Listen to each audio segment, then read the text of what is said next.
మొదటిగా reverend K Alexander గారు చదలవాడ, వారు మనకి దేవుని వాక్య సందేశాన్ని అందిస్తారు.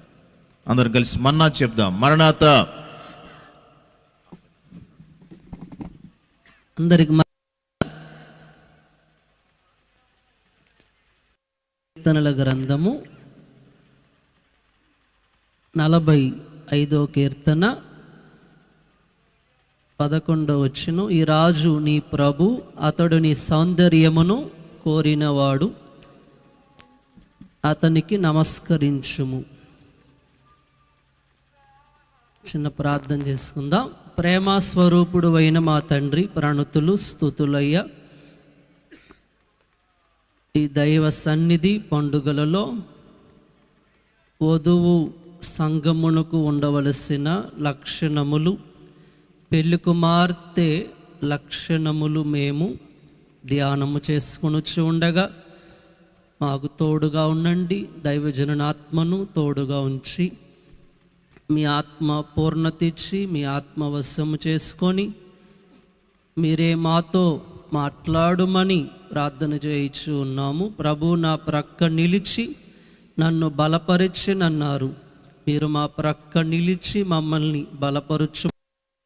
త్వరగా వచ్చుచున్న యేసుక్రీస్తు నామమున వినయముతో వేడుకొనుచున్నాము తండ్రి. అందరికీ మరణాత. ఈరోజు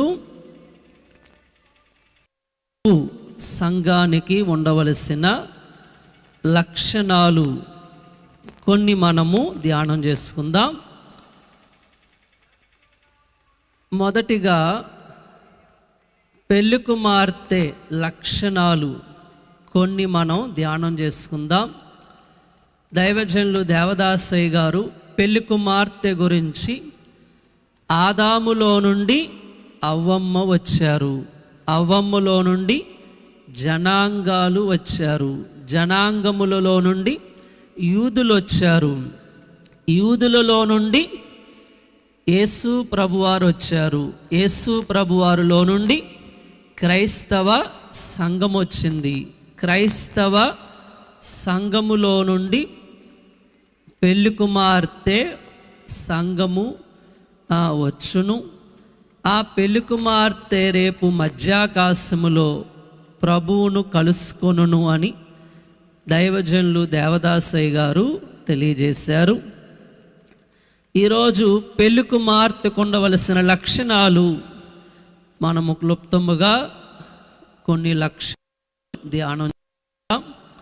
మొదటిగా విశ్వాసముతో బాప్తిస్మము పొందిన వారై ఉండాలి.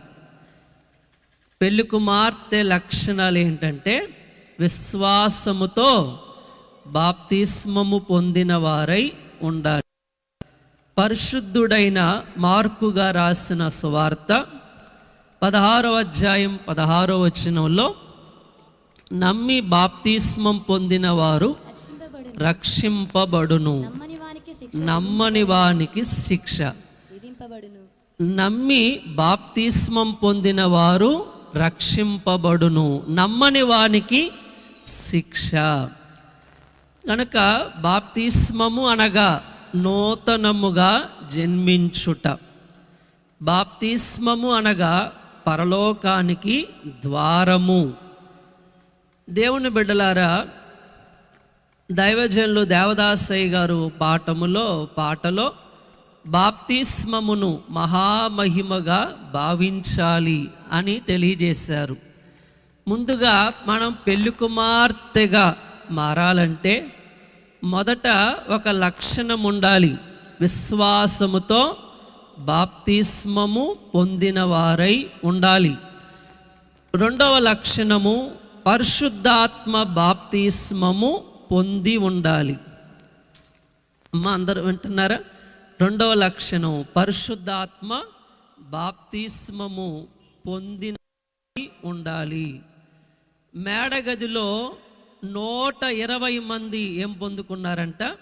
పరిశుద్ధాత్మ బాప్తిస్మము పొందుకున్నారు. దైవజనులు దేవదాసయ్య గారు ఏమన్నారంటే 120 మంది ఉన్నారు కానీ 120 మనస్సులు లేవు అన్నారు. కనుక మనం పెళ్లి కుమార్తెగా రాకడ మేఘం ఎక్కాలంటే ఉండవలసిన రెండవ లక్షణం పరిశుద్ధాత్మ బాప్తిస్మం పొందిన వారై ఉండాలి. 2 మాటలు మీకు తెలియజేస్తాను. నీటి బాప్తిస్మం సంఘ సభ్యత్వం కొరకు, పరిశుద్ధాత్మ బాప్తిస్మం పరలోక సభ్యత్వం కొరకు. మనందరం పరలోక మెంబర్లు కావాలంటే ఏం పొందుకోవాలంట? పరిశుద్ధాత్మ బాప్తిస్మము పొందిన వారిగా ఉండాలి. అందుకే దైవజనులు దేవదాసయ్య గారు చెప్పారు, పరిశుద్ధాత్మ పొందకపోతే ఏమి రాదంట? ప్రసవేదన స్థితి రాదు అని చెప్పారు. ప్రసవేదన స్థితి రాకపోతే పెళ్లి కుమార్తె అంతస్తు రాదు అని చెప్పారు. పరిశుద్ధాత్మ పొందకపోతే ఏమి రాదంట? ప్రసవేదన స్థితి రాదు. ప్రసవేదన స్థితి రాకపోతే పెళ్లి కుమార్తె అంతస్తు రాదు అని చెప్పారు. కనుక పెళ్లి కుమార్తెకు ఉండవలసిన రెండవ లక్షణం పరిశుద్ధాత్మ బాప్తిస్మము పొందిన వారై ఉండాలి. దైవజనులు దేవదాసయ్య గారు పరిశుద్ధాత్మ మీదకు వస్తే బలము, లోనికి వస్తే వరము అని చెప్పారు. పరిశుద్ధాత్మను వరము మనందరము కూడా పొందుకోవాలి అని ప్రేమతో మీకు తెలియజేస్తున్నాను. 3వ మాటగా దేవుని వాక్యము పఠించువారై ఉండాలి. పరిశుద్ధాత్మ బాప్తిస్మం పొంది ఉండాలని విన్నాము. 3వ లక్షణం దేవుని వాక్యం పఠించువారై ఉండాలి. దైవజనులు దేవదాసయ్య గారు ఏమన్నారంటే, ప్రతి దినము నీవు కడుపు నిండా బైబులు చదవాలి అని చెప్పారు. ప్రతిరోజు మనం ఏం చేయాలంట? అందరు చెప్పండి, కడుపు నిండా బైబులు చదవాలి అని చెప్పారు. దేవుని బిడ్డలారా, దైవజనులు దేవదాసయ్య గారు ఒక పాఠములో చెప్పారు, కొందరు సరిగా బైబిలు చదవకపోవటం వల్ల మేఘములోకి వెళ్ళలేరు అని చెప్పారు. కొందరు సరిగా బైబిలు చదవకపోవటం వల్ల మేఘములోనికి వెళ్ళలేరు అని చెప్పారు. కనుక మనందరం కూడా దేవుని వాక్యము పఠించువారై ఉండాలి. ప్రవక్త అయిన యెషయా గారు రాసిన గ్రంథం 34వ అధ్యాయం 16వ వచనం, రాకడ మేఘము ఎక్కాలంటే ఒక్కసారైనా ఏం చదవాలి చెప్పండి? బైబిలు చదవాలి. కనుక దైవజనులు చెప్పారు, బైబిల్ ఇంటికి దీపం, కంటికి వెలుగు, పంటికి బలము, మంటికి సున్నము అని చెప్పారను. దేవుని బిడ్డలారా, దేవుని వాక్యం పఠించువారై ఉండాలి. యెహోవా గ్రంథమును పరిశీలించి చదువుకొనుడి. ఆయన గ్రంథాన్ని ఎలా చదువుకోవాలంట? పరిశీలించి చదువుకొనుము అని వాక్యంలో చూస్తూ ఉన్నాం. 4వ మాట, దేవుని వాక్యం ఇతరులకు చెప్పువారై ఉండాలి. దేవుని వాక్యం ఇతరులకు చెప్పువారై ఉండాలి. పెళ్లి కుమార్తె 4వ లక్షణం అంటే రోజుకు ఒక్కరికైనా సువార్త ప్రకటించువారై ఉండాలి అని దైవజనులు తెలియజేశారు. అలాగే 5వ లక్షణం మనం ధ్యానం చేసుకుందాం. దేవుని వాక్య ప్రకారం ప్రవర్తించాలి. అందరు చెప్పండి, దేవుని వాక్య ప్రకారం ప్రవర్తించాలి. దేవుని బిడ్డలారా, దైవజనులు దేవదాసయ్య గారు కొన్ని మాటలు చెప్పారు. ప్రవర్తన సరిలేకపోతే అంతా సున్నా అని చెప్పారు. ప్రవర్తన సరిలేకపోతే అంతా సున్నా అని చెప్పారు. అలాగే బ్రతుకు సరిలేకపోతే ఏ బహుమానం ఉండదు అని చెప్పారు. బ్రతుకు సరిలేకపోతే ఏ బహుమానం ఉండదు. దేవుని బిడ్డలారా, దేవుని వాక్య ప్రకారం ప్రవర్తించాలి. పెళ్లి కుమార్తె లక్షణం. మంచి ప్రవర్తన లేని వారు నోటీసు బోర్డు వంటి వారు అని దైవజనులు దేవదాసయ్య గారు అన్నారు. మంచి ప్రవర్తన లేని వారంట నోటీసు బోర్డు వంటి వారు అని చెప్పారు. దేవుని బిడ్డలారా, దైవజనులు 3 విషయాలు చెప్పారు. దేవుని వాక్యం పఠించండి, పాటించండి, ప్రకటించండి అన్నారు. చెప్తారా? దేవుని వాక్యం పఠించండి, పాటించండి, ప్రకటించండి అని చెప్పారు. దైవజనులు 7 విషయాలు చెప్పారు వాక్యము గురించి. వాక్యం ధైర్యపరుస్తుంది అని చెప్పారు. వాక్యం వెలిగిస్తుంది అని చెప్పారు. వాక్యం స్థిరపరుస్తుంది అని తెలియజేశారు. వాక్యం శుద్ధి చేస్తుంది అని చెప్పారు. వాక్యం స్వస్థతనిస్తుంది అని తెలియజేశారు. వాక్యం నడిపిస్తుంది అన్నారు. వాక్యం నెమ్మదినిస్తుంది అని చెప్పారు. కనుక ఇప్పటి వరకు మీకు 5 విషయాలు నేను తెలియజేశాను. ఇవన్నీ పెళ్లి కుమార్తెకు ఉండవలసిన లక్షణాలు. ఒకటి చెప్తారా అమ్మ? అందరూ చెప్పాలి. విశ్వాసంతో బాప్తిస్మం పొందిన వారై ఉండాలి. మీరందరు ఇంకా బాప్తిస్మం లేని వాళ్ళు ఏం చేయాలా? తీసుకోవాలి. రెండవ మాట, పరిశుద్ధాత్మ బాప్తిస్మం పొంది ఉండాలి. మూడవ మాట, దేవుని వాక్యం పఠించువారై ఉండాలి. మీరు ఇంకా పఠించకపోతే మేఘములోకి వెళ్ళలేరు. కనుక బైబిల్ గ్రంథం చదవాలి. నాలుగవ మాట, దేవుని వాక్యం ఇతరులకు ప్రకటించువారై ఉండాలి. ఐదవ మాట అమ్మ, దేవుని వాక్య ప్రకారం ప్రవర్తించాలి. ఆరో మాట, అనుదినము సన్నిధి చేసేవారై ఉండాలి.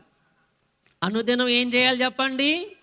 సన్నిధి చేసేవారై ఉండాలి. కనుక సన్నిధి గురించి ఈరోజు కొన్ని మాటలు మనం నేర్చుకుందాం. దైవజనులు దేవదాసయ్య గారు అన్నారు, సంఘానికి సన్నిధి నేర్పించండి అని చెప్పారు. ఏం నేర్పించాలంట? అందరూ చెప్పాలి. సన్నిధి నేర్పించండి అని చెప్పారు. ఇంకో మాట ఏమన్నారంటే, మనము సన్నిధిలో కూర్చొనుట దేవునికి పనిబెట్టుట. మనం సన్నిధిలో కూర్చొనుట దేవునికి పనిపెట్టుట. ఇంకో మాట కూడా దైవజనులు తెలియజేశారు. ఏంటా మాట అంటే, సన్నిధిలో శిలా విగ్రహము వలె కూర్చోండి అని చెప్పారు. సన్నిధిలో ఎలా కూర్చోవాలంట? అందరు చెప్పాలి. శిలా విగ్రహముల వలె కూర్చోండి అని చెప్పారు. బిడ్డలారా, దైవ సన్నిధిలో ఉన్న వారికి దైవ రూపం వస్తుంది అని దైవజనులు దేవదాసయ్య గారు చెప్పారు. దైవ సన్నిధిలో ఉంటే మనకి దైవ రూపం వస్తుంది అని చెప్పారు. దేవుని బిడ్డలారా, ఈ సన్నిధి గురించి అనుదినము సన్నిధి చేసేవారై ఉండాలి. పెళ్లి కుమార్తెలు ఏమై ఉండాలంటే అనుదినము సన్నిధి చేసేవారై ఉండాలి. దైవజనులు దేవదాసయ్య గారు అన్నారు, మేఘములోకి వెళ్ళవలనంటే సన్నిధి చెయ్యాలి అన్నారు. మేఘములోకి మనం వెళ్ళాలంటే ఏం చేయాలి చెప్పాలమ్మా? మేఘములోకి మనం వెళ్ళాలంటే దైవ సన్నిధి చెయ్యాలి. దేవుని బిడ్డలారా, దైవజనులు కొన్ని మాటలు చెప్పారు. ఆ మాటలు మీకు జ్ఞాపకం చేస్తాను. ఏమన్నారంటే, సాటి లేని సన్నిధి అన్నారు. సన్నిధి గురించి ఏమన్నారు చెప్పాలి? సాటి లేని సన్నిధి.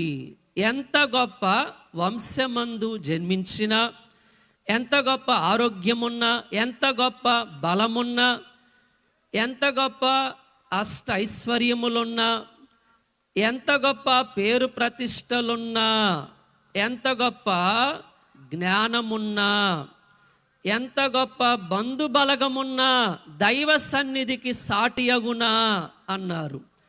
ఇవన్నీ కూడా దేనికి సాటి రావంట? చెప్పాలమ్మా, దేనికి సాటి రావు? దైవ సన్నిధికి సాటి రావు అని దైవజనులు సాటి లేని సన్నిధి అని చెప్పారు. అలాగే కీర్తనల గ్రంథం 32వ కీర్తన 7వ వచనంలో సన్నిధి దాగుచోటు అని చెప్పారు. సన్నిధి ఏంటంట? చెప్పాలి, సన్నిధి ఏంటంట? దాగుచోటు. దైవజనులు ఏమన్నారంటే, గాలివాన వస్తే ఆ పొలములో ఉన్నవారు చెట్ల క్రిందకెళ్ళి దాక్కుంటారు. అలాగే కొండల్లో ఉన్నవారు గుహల్లోకి వెళ్ళి దాగుకుంటారు. అలాగే దేవుని బిడ్డలారా, ఇండ్లలో ఉన్నవారు లేదా ఎక్కడ పట్టణములో ఉన్నవారు గృహాల్లోకి వెళ్ళి దాక్కుంటారు. అలాగే నిజ భక్తులు సన్నిధిలోకి వెళ్ళి దాగుకుంటారు అని చెప్పారు. నిజ భక్తులు అంట ఎక్కడ దాక్కుంటారంట అంటే, సన్నిధి ఏంటి? దాగుచోటు. మనందరి దాగుచోటు ఏంటంట? సన్నిధి. అలాగే సన్నిధి మునుపెన్నడు ఎరగని విద్య. అందరు చెప్పండి, మునుపెన్నడు ఎరగని విద్య. దేవుని బిడ్డలారా, ఏలి యాజకుడైన ఏలి గారంట బాలుడైన సమూయేలు గారికి మునుపెన్నడు ఎరగని విద్య నేర్పించాడంట. ఆ విద్య ఏంటంటే దైవ సన్నిధి. ఆ విద్య ఏం చెప్పండి? దైవ సన్నిధి. దేవుడు సమూయేలని 3 సార్లు పిలిచారంట. ఎన్నిసార్లు అంట? 3 సార్లు సమూయేలు గారు యాజకుడైన ఏలీ గారి యొద్దకు వెళ్ళారంట. దేవుని బిడ్డలారా, 3వసారి దేవుడు సమూయేలు గారిని పిలిచారేమోనని ఏం చేశారంట? దైవజనులు దేవదాసయ్య గారు ఏమన్నారంటే, మీరు 1 సమూయేలు గ్రంథం 3వ అధ్యాయం 9వ వచనంలో, నీవు పోయి పండుకొమ్ము, ఎవరైనా నిన్ను పిలిచిన ఎడల యెహోవా నీ దాసుడు ఆలకించుచున్నాడు, ఆజ్ఞ ఇమ్మని కనుక మునుపెన్నడు ఎరగని విద్య నేర్పించారంట. ఏంటా విద్య అంటే సన్నిధి. అందరు చెప్పండి, ఏంటా విద్య? సన్నిధి. కనుక గురువు చెప్పిన మాటను బట్టి సమూయేలు గారంట దేవుడు పిలిచే వరకు కనిపెట్టుతున్నారు అని దైవజనులు దేవదాసయ్య గారు తెలియజేశారు. కనుక ఈ దైవ సన్నిధి పండుగలు ఎందుకొరకంట? మునుపెన్నడు ఎరగని విద్య మనందరికీ నేర్పటానికి. కనుక దైవజనులు దేవదాసయ్య గారు మనకి విద్య నేర్పుతూ ఉన్నారని మీకు తెలియజేస్తున్నాను. అలాగే సన్నిధి దీపము. అందరూ గమనిస్తున్నారమ్మా? సన్నిధి దీపము. అలాగే ఈ దీపము గురించి దైవజనులు చీకటిలో దీపం ఎందుకు? దీపము వెలిగించగానే ఇంటిలో ఉన్న జెర్రిలు పురుగులన్నీ ఎక్కడికి వెళ్ళిపోతాయంట? బయటకు వెళ్ళిపోతాయి. అలాగే మనందరం సన్నిధి చేస్తే మన హృదయంలో ఉండకూడనివన్నీ బయటికి వెళ్ళిపోతాయి. కనుక మనందరం కూడా దైవ సన్నిధి చేయాలి. సన్నిధి ఎలాంటిదంట? అందరు చెప్పాలి, సన్నిధి ఎలాంటిది? దీపము వంటిది. అమ్మ చెప్పండి, అందరు చెప్పండి, సన్నిధి ఎలాంటిదంట? మనం సన్నిధి చేస్తే మనలో చింత, చీకటి, దిగులు, విచారం ఇవన్నీ బయటికి వెళ్ళిపోతాయి. ఉండకూడనివన్నీ బయటికి వెళ్ళిపోతాయి. కనుక మనందరం కూడా దైవ సన్నిధి చెయ్యాలి. అలా ఇంకో మాట కూడా మీకు తెలియజేస్తాను. సన్నిధి విలువ. మరొక మాట, సన్నిధి విలువ. ఒకసారి యేసు ప్రభువారు దైవజనులతో అన్నారు, సన్నిధి కంటే పని ఎక్కువ అన్నారంట. సన్నిధి కంటే చెప్పాలి పని ఎక్కువ అన్నారంట. అన్ని పనుల కంటే సన్నిధి పనే ముఖ్యం. చెప్పండి, అన్ని పనుల కంటే సన్నిధి పనే ముఖ్యము. కనుక సన్నిధి విలువ అని మరొక మాట మీకు నేను తెలియజేస్తున్నాను. మరొక మాట అసలైన సన్నిధి. అమ్మ, అసలైన సన్నిధి. అసలైన సన్నిధి అంటే సంపూర్ణ సన్నిధి అంటే 3 విషయాలు దైవజనులు చెప్పారు. మరలా మీకు నేను జ్ఞాపకం చేస్తాను. దేవుడు కనబడుట అసలైన సన్నిధి అంటే దేవుడు కనబడుట, దేవుడు మాట్లాడుట, అలాగే మనము వేసిన ప్రశ్నలకు జవాబు చెప్పుట. ఇదే ఏంటంట అసలైన సన్నిధి. మనందరం కూడా ఏం చేయాలి? సంపూర్ణ సన్నిధి అనుభవం మనకి రావాలని ప్రేమతో మీకు నేను తెలియజేస్తున్నాను. కనుక దేవుని బిడ్డలారా, మనందరము కూడా అనుదినము సన్నిధి చేసేవారై ఉండాలి. ఏం చేయాలి చెప్పండి? అనుదినము సన్నిధి చేసేవారై ఉండాలి. దైవజనులు దేవదాసయ్య గారు అన్నారు, సన్నిధి అనగా సన్నిధి చేసేవారి వరస సజీవుల వరస అన్నారంట. సన్నిధి చేసేవారి వరస ఏ వరస? సజీవుల వరస. మనందరం సజీవుల వరసలోకి రావాలంటే మనందరం ఏం చేయాలా? దైవ సన్నిధి చెయ్యాలి. కనుక పెళ్లి కుమార్తెకు ఉండవలసిన 6వ లక్షణం మీకు నేను తెలియజేస్తున్నాను. అయ్యగారు చెప్పిన మాటలు మీకు చెప్తున్నాను. కనుక కన్నులు గల నెమలి అందం, కన్నులు గల నెమలి అందం, సన్నిధి కలిగిన సంఘము అందము అన్నారు. సన్నిధి కలిగిన సంఘము అందము అని చెప్పారు. సంఘానికి అందమేంటి చెప్పాలి? సంఘానికి అందమేంటి? సన్నిధి.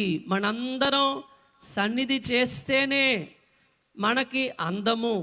సన్నిధి అంటే సౌందర్యం. సన్నిధి అనగా దైవజనులు చెప్పారు, ప్రభు రూపం వచ్చును అన్నారు. సన్నిధి అంటే ఏంటంట? ప్రభువు రూపము వచ్చును అని చెప్పారు. ఒక ప్రసంగంలో ఏమన్నారంటే, సన్నిధి కోటం రెక్కల కొరకే అని చెప్పారు. సన్నిధి కోటము చెప్పాలి రెక్కల కొరకే. మనకి రెక్కలు రావాలంటే ఏం చేయాలి? అమ్మ, ఎవరు మాట్లాడటల్లా. మనకి రెక్కలు కావాలంటే దైవ సన్నిధి చెయ్యాలి. కనుక దైవజనులు దేవదాసయ్య గారు ఏమన్నారంటే, ఎంత గొప్ప భక్తుడైన సన్నిధి లేకపోతే వధువు కాలేరు అని చెప్పారు. ఎంత గొప్ప భక్తుడైన సన్నిధి లేకపోతే ఏం కాలేరంట చెప్పాలి? వధువు కాలేరు. మనందరం వధువు అవ్వాలంటే అందరూ ప్రతిరోజు దైవ సన్నిధి చేయాలి. కనుక దైవ సన్నిధి ఎక్కడ జరిగితే అక్కడ నేను ఆబ్సెంట్ అవ్వను అని దైవజనులు అన్నారు. ఎక్కడ సన్నిధి కోటం జరిగితే అక్కడ నేను ఆబ్సెంట్ అవ్వను అన్నారంట. కనుక మోషే గారు సన్నిధి ముఖాముఖి సన్నిధి. దేవునితో ఏం చేశారంట చెప్పాలి? ముఖాముఖి సన్నిధి. దేవునితో ముఖాముఖిగా మాట్లాడేవారు. అలాగే అతి సమీపములో దేవుని చూచారు. అతి సమీపములో దేవుని చూచారు. అలాగే దేవుని బిడ్డలారా, ఈ సన్నిధి గురించి చేయాలి చేయాలి దైవ సన్నిధి చేయాలి, చేయాలి చేయాలి దైవ సన్నిధి చేయాలి. సన్నిధి చేస్తే సమస్తమైన మేలు కలుగును, దైవ సన్నిధి చేస్తే సమస్తమైన కీడులు తొలగును. చాలు. కనుక ఈ సన్నిధి గురించి అనుదినము మనం ఏం చేయాలి చెప్పండి? దైవ సన్నిధి చేసేవారై ఉండాలి. హానోక్ గారు 300 సంవత్సరాలు ఏం చేశారు చెప్పండి? దైవ సన్నిధి చేశారు. ఎన్ని సంవత్సరాలు? 300 సంవత్సరాలు దేవునితో నడిచారు. కొన్ని మాటలు నేను చెప్తాను. హానోకులో ఉన్న సుగుణాలు ఏంటంటే ప్రత్యేకింపబడిన వారు. ఎవరు చెప్పండి? హానోక్ గారు ప్రత్యేకింపబడిన వారు. రెండవది పరిశుద్ధాత్మ పూర్ణుడు. మూడవదిగా ప్రవచన వరము కలిగిన వారు. హానోకు గారిలో ఉన్న 4వ లక్షణం దేవునితో నడిచే అనుభవము కలిగిన వారు. 5వదిగా విశ్వాస వీరుడు. 6వదిగా బాధ్యత కలిగి నడిచిన వారు. 7వదిగా ఎత్తబడే అనుభవము కలిగిన వారు హానోక్ గారు. 8వదిగా దేవునికి ఇష్టుడు. 9వ మాటగా భక్తిపరుడు. కనుక హానోక్ గారు దేవునితో నడిచారు 300 సంవత్సరాలు. మనము కూడా అలాగూ సన్నిధి చెయ్యాలి. అనుదినము సన్నిధి చేసేవారై ఉండాలి పెళ్లి కుమార్తె. 7వ మాట ఉపవాసము చేయువారై ఉండాలి. అమ్మ ఏం చేయాలి చెప్పండి? ఉపవాసము చేయువారై ఉండాలి. కనుక దేనికి లొంగని కష్టం ఉపవాసమునకు లొంగును అని చెప్పారు దైవజనులు. మనందరం ఏం చేయాలి? ఉపవాసము చేయువారై ఉండాలి. 8వ మాట కీర్తనల గ్రంథము 27వ కీర్తన 4వ వచనం, వరములు కోరుకొని వారై ఉండాలి. అమ్మ మనందరం ఏం కోరుకోవాలంట? వరములు కోరుకొని వారై ఉండాలి. వరాలు లేని వధువు వధువు కాదు అన్నారు అయ్యగారు. వరాలు లేని వధువు ఎవరు కాదంట? వధువు కాదు. వరములు కోరుకొని వారై ఉండాలి పెళ్లి కుమార్తె.